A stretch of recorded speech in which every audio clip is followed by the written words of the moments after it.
아이폰 10이 출시된 지 벌써 4년차가 되었고 아직까지 페이스 아이디를 위한 센서들을 탑재하기 위하여 전면 디스플레이에 노치가 유지되고 있습니다. 다만 올해 아이폰 12 시리즈의 노치가 정말 조금 줄어들었다고 해요.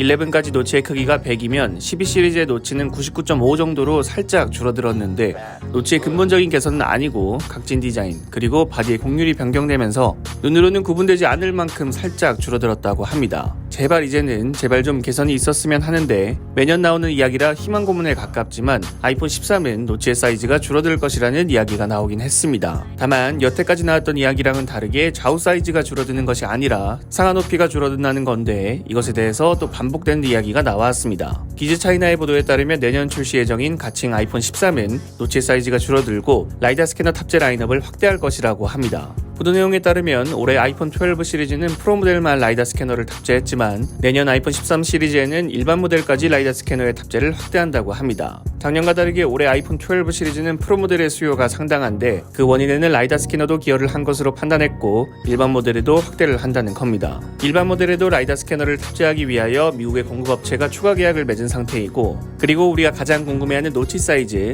애플의 공급업체의 소스를 통해서 페이스 아이디 스캔을 위한 3D 센서 부품에 상당히 큰 변화점이 존재하며 노치 사이즈가 줄어들 것으로 예상하고 있다고 합니다. 아이패드에서 라이다 스캐너의 존재는 큰 의미가 없어 보이지만 아이폰에서 라이다 스캐너의 존재는 꽤 크죠. 복회 사진에서 큰 피사체 같은 경우에는 심도 표현이 괜찮았었는데 빨대와 같이 얇은 피사체 같은 경우에는 눕기를 다는 게 정말 최악이었습니다. 하지만 라이다 스캐너가 탑재된 아이폰 12 프로 시리즈에서 그 문제는 사라졌죠. 아이폰 13 일반 모델에서도 이와 같은 경험을 할 수 있을지 궁금하고요. 그리고 아이폰의 노치는 타사 펀치홀이나 물방울 노치보다 사이즈가 너무 커서 디스플레이의 큰 방해 요소인데 다른 제조사는 없는 페이스 아이디 때문에 또 없앨 수는 없는 상황이죠. UDC가 상용화되고 제품에 적용이 되려면 빨라도 2023년이나 될 것 같은데 3년 동안 노치 유지할 거면 제발 크기라도 줄여줬으면 좋겠네요.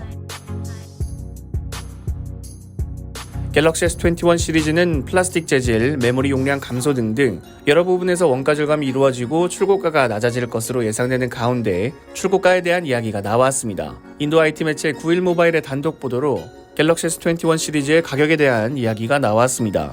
갤럭시 S21 128기가 모델 기준 849유로, 갤럭시 S21 플러스 128기가 모델 1049유로, 256기가 모델 1099유로, 갤럭시 S21 울트라 128기가 모델 기준 1399유로입니다. 보통 이 국내 기준 출고가는 이 숫자에서 달러로 바뀐 가격으로 나왔죠. 그리고 지금 환율 자체도 많이 내려온 상황이라서 S21은 90만원대 중후반 정도를 기대해 볼 수 있을 것 같고 S21 플러스 모델은 전작이 128기가 1099달러였으니까 50달러 정도 인하될 것으로 보이고 울트라는 환율 반영이 크지 않는 이상 출고가 변화는 없을 것 같습니다. 울트라야 그렇다 쳐도 플러스 모델도 꽤 원가 절감이 이루어진 것으로 알고 있는데 가격이나 폭이 작은 건 좀 아쉽네요. 울트라만 비쌀 줄 알았는데 여러분들이 생각하시는 아이폰 13과 갤럭시 S21의 가격에 대해서 댓글을 남겨주시면 감사드리겠습니다. 시청해주셔서 감사합니다. 지금까지 알비였습니다.